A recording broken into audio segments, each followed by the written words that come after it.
نحمده ونصلی علی رسولہ الکریم۔ بسم اللہ الرحمن الرحیم۔ ہمارا آج کا مذاکرہ ہے ان چیزوں کے بارے میں جن سے روزہ ٹوٹ جاتا ہے،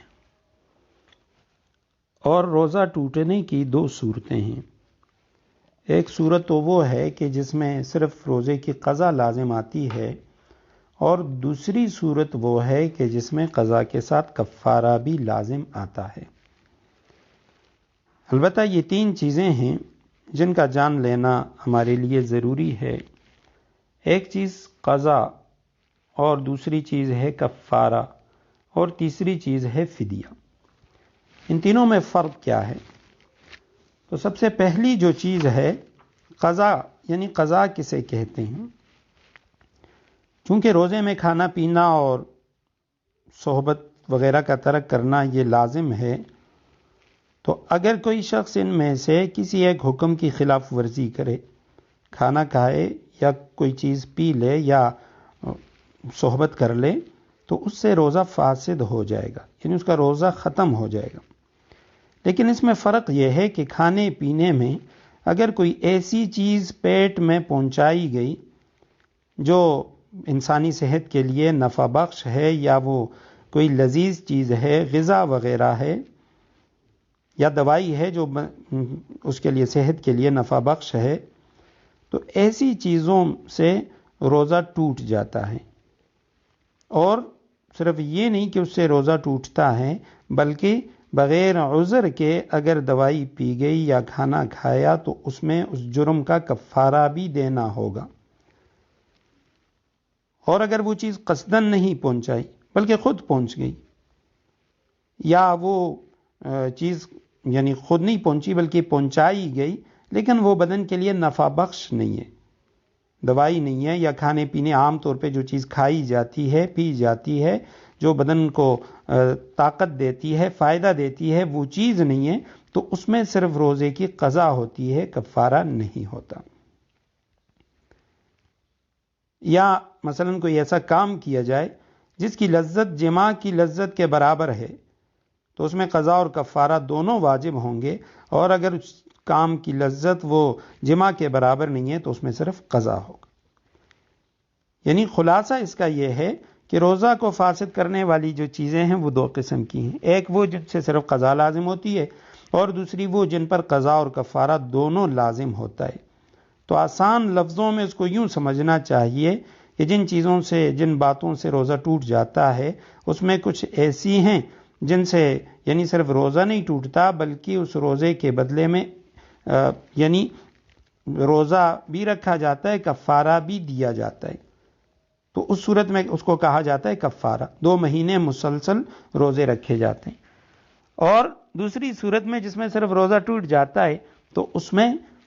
قضا ہے، صرف کفارہ نہیں ہے۔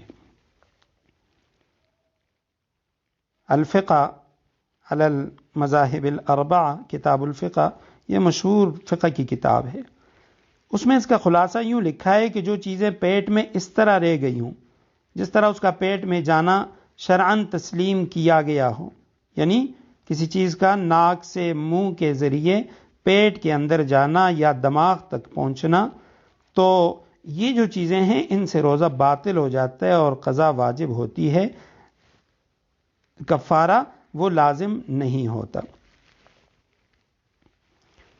تو یہاں پہ 3 چیزیں، پہلی چیز قضا، یعنی ایک روزے کے بدلے میں ایک روزہ رکھنا۔ نمبر 2 کفارہ، کہ ایک روزے کو قصداً چھوڑ دیا، اور یا کوئی لذیذ چیز کھا لی قصداً، یا جمع کر لیا، یا کوئی چیز پی لی، تو اس صورت میں اس کے بدلے میں، ایک روزے کے بدلے میں سب سے پہلے تو غلام کی آزادی ہے،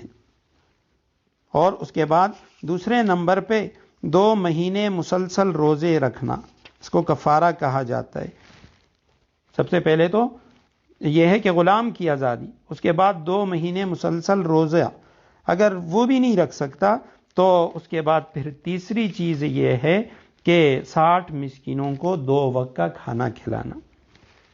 تو یہ قضا ہے۔ دوسری چیز کفارہ، اور فدیہ اسے کہتے ہیں کہ جو کوئی مرد یا عورت وہ ایسا بیمار ہے کہ وہ روزے نہیں رکھ سکتا، نہ رمضان میں رکھ سکتا ہے، نہ رمضان کے بعد اس کی قضا کر سکتا ہے، اور زندگی میں کبھی بھی اس کی ٹھیک ہونے کی امید نہیں ہے، بلکہ بیماری مسلسل بڑھ رہی ہے، تو اس شخص کو بجائے روزے رکھنے کے یا اس کے قضا کرنے کے وہ روزوں کا فدیہ ادا کرے گا، یعنی ہر روزے کے بدلے میں وہ صدقہ فطر کے برابر فدیہ دے گا، اس کی قیمت یا گندم وغیرہ یہ چیزیں دے گا۔ تو اب ہم آتے ہیں ان چیزوں کی طرف جن سے روزہ ٹوٹ جاتا ہے اور صرف قضا لازم ہے، کفارہ نہیں۔ اس میں سب سے پہلے کسی شخص نے دانت یا داڑھ نکلوائی اور خون وہ حلق کے اندر چلا گیا۔ اگر خون حلق میں نہیں گیا تب تو روزہ نہیں ٹوٹا، وہ ہم پڑھ چکے ہیں، لیکن اگر خون حلق کے اندر چلا گیا تو اس سے روزہ ٹوٹ گیا، قضا لازم ہے۔ کسی مرض کی وجہ سے اتنا خون یا پیپ دانتوں سے نکل کر حلق میں چلا جائے جو اس کے لعاب دہن، منہ کے اندر جو جاگ ہے، اس کے برابر یا اس سے زیادہ ہو، تو اس سے اس کا روزہ ٹوٹ گیا، قضا لازم ہے۔ اب یہ منہ میں جو لعاب ہے اس سے زیادہ یا اس کے برابر، اس کا پتہ کیسے چلے گا؟ تو اس کی علامت یہ ہے کہ تھوک میں اس کا رنگ نظر آئے اور منہ کے اندر، حلق کے اندر اس کا ذائقہ محسوس ہو، تو اس سے پتہ چلے گا کہ یہ خون تھوک کے اوپر غالب ہے۔ اسی طرح ناک اور کان میں تر دوا ڈالنا اور ایسی یعنی سونگنے والی کوئی دوائی لینا یا خشک سفوف وہ ڈالنا جس کا یعنی وہ دماغ تک پہنچنا وہ یقینی ہو۔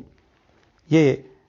یعنی ناک کے بارے میں تو تمام علماء کا فتویٰ ہے، کان کے بارے میں البتہ فتویٰ یہ ہے کہ بلکہ دارالعلوم کراچی کی جو مجلس تحقیق مسائل حاضرہ ہے تو انہوں نے اس پہ ایک اجلاس کیا تھا کچھ سال پہلے، اور اس مسئلے میں جو بات طے ہوئی تھی اس کا خلاصہ یہ ہے کہ کان میں پانی یا تیل یا دوا ڈالنے سے روزہ فاسد نہیں ہوگا، کیونکہ کان اور حلق کے درمیان، حلق میں یا دماغ میں تیل یا دوا پہنچنے کا کوئی راستہ نہیں ہے، کیونکہ کان کے اندر پردہ موجود ہے۔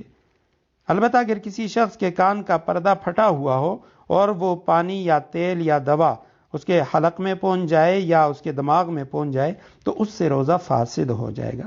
یہ وہ مسئلہ ہے جس کا تعلق میڈیکل سائنس سے ہے، اور انشاءاللہ آئندہ کے درس میں اس پہ گفتگو کروں گا۔ بہت سارے ہمارے ایسے مسائل ہیں جو اسی کے اوپر منطبق ہوتے ہیں۔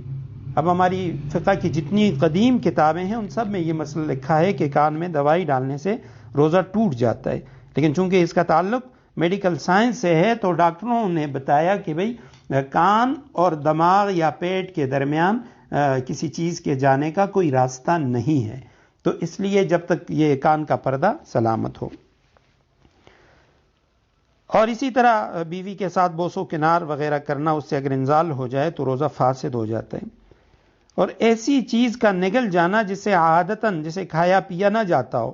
کنکر، لکڑی وغیرہ، اور میں بتا چکا ہوں اگر ایسی چیز ہوگی جو لذیذ ہوگی، جو کھانے کی چیز ہوگی، جو بدن کو صحت دے اور بدن کو طاقت دے، اس سے کفارہ بھی آئے گا۔ لیکن رمضان میں ایسی چیز کھا لی کہ جسے عام طور پہ لوگ نہیں کھاتے، جس کا بدن کو کوئی فائدہ نہیں ہے یا وہ بدن کو نقصان دینے والی چیز ہے، تو اس سے روزہ فاسد ہوگا، صرف قضا لازم آئے گی۔ اسی طرح بیماری یا کسی مجبوری میں روزہ افطار کر لینا صرف قضا ہے۔ سحری کا وقت خیال کیا جبکہ صبح صادق ہو چکا اور اس کے بعد اس نے سحری کھا لی، خیال یہ تھا کہ ابھی سحری کا وقت ہے، روزہ فاسد ہو گیا، قضا لازم ہے۔ اسی طرح اگر یہ خیال کیا کہ سورج غروب ہو چکا ہے اور یا اذانیں ہو چکی ہیں، حالانکہ ابھی اذان نہیں ہوئی، سورج غروب نہیں ہوا، افطار کر لیا، روزہ فاسد ہو جائے گا۔ روزہ یاد تھا مگر وضو کرتے ہوئے یا نہاتے ہوئے بلا اختیار حلق میں پانی چلا گیا۔ ایک چیز ہے غلطی سے کوئی چیز کھا لینا، پی لینا، اور ایک چیز ہے بھول کر کھا پی لینا، ان دونوں میں فرق ہے۔ بھولنے کی وجہ سے اگر کسی نے پانی پی لیا اس سے روزہ نہیں ٹوٹتا، بھولنے کی وجہ سے کوئی چیز کھا لی روزہ نہیں ٹوٹتا، لیکن غلطی سے وضو کر رہا تھا، روزہ یاد تھا، منہ میں پانی ڈال دیا اور حلق سے نیچے اتر گیا، ناک میں پانی ڈالا اور وہ حلق کی طرف چلا گیا اور نیچے اتر گیا پیٹ میں، تو اس سے اس کا جو روزہ ہے وہ ٹوٹ جائے گا۔